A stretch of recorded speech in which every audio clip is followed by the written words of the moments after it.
Lesson 73. More on chakras. Question. As a healer, I have always understood that the chakras should be in balance and that yoga is one way to help bring about a balance in these energy centers. I have, however, recently found a supposition that only the base, sacral and solar plexus chakras should be open, and that the heart, throat, brow, and crown chakras should be closed. This seems rather strange to me, and I would appreciate some feedback on this matter. Answer.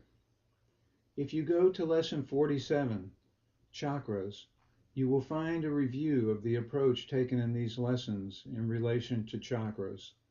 It is not a direct supervision of chakras, but allowing them to come into function naturally as pure bliss consciousness and ecstatic experiences come up in practices, particularly in meditation and spinal breathing.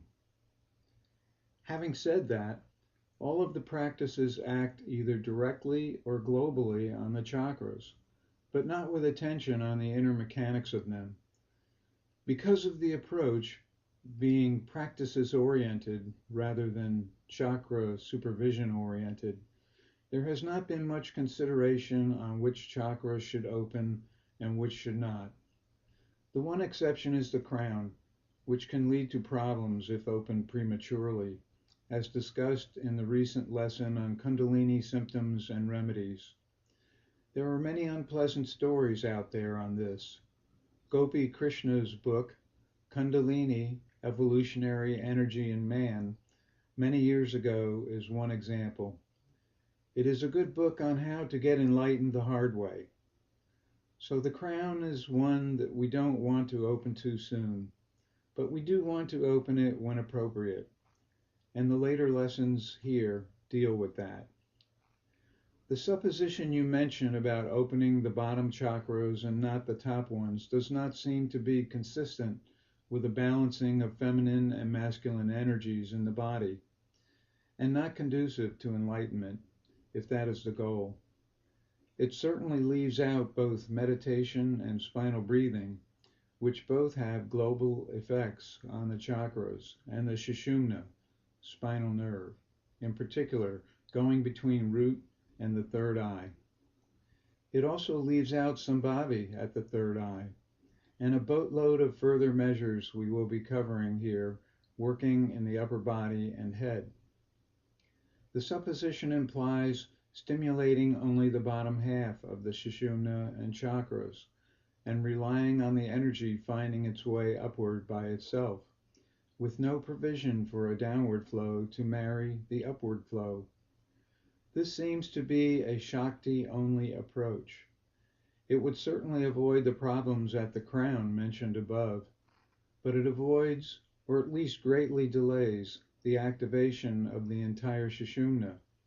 It seems a one-sided approach. Then again, it must be working for someone, or why would it be written down? Unless, of course, it is just a theory. Experience is the final arbiter of all theories. We may be talking about two different things here. These lessons are about facilitating the enlightenment process in the human being, and there are many proactive methods being presented for use in every corner of the body, mind, and heart. Chakra balancing and different approaches to that may be concerned mainly with restoring health, rather than going great guns into an enlightenment transformation, which is a much more ambitious course to take.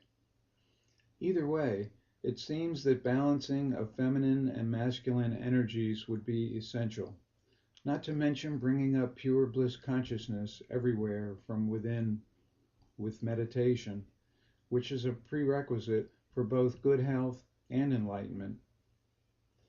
The goal in these lessons is to avoid theoretical approaches to yoga as much as possible. The approach is experience-based and therefore, hopefully, practical. In that sense, what you see here is what you get. That is the scientific approach, or at least as close to scientific as we can get when dealing with the subjective side of ourselves. In healing, you are no doubt dealing with experience as well, which may be why you wondered about the supposition about opening lower chakras only. It seems to not make much sense to either one of us. The Guru is in you.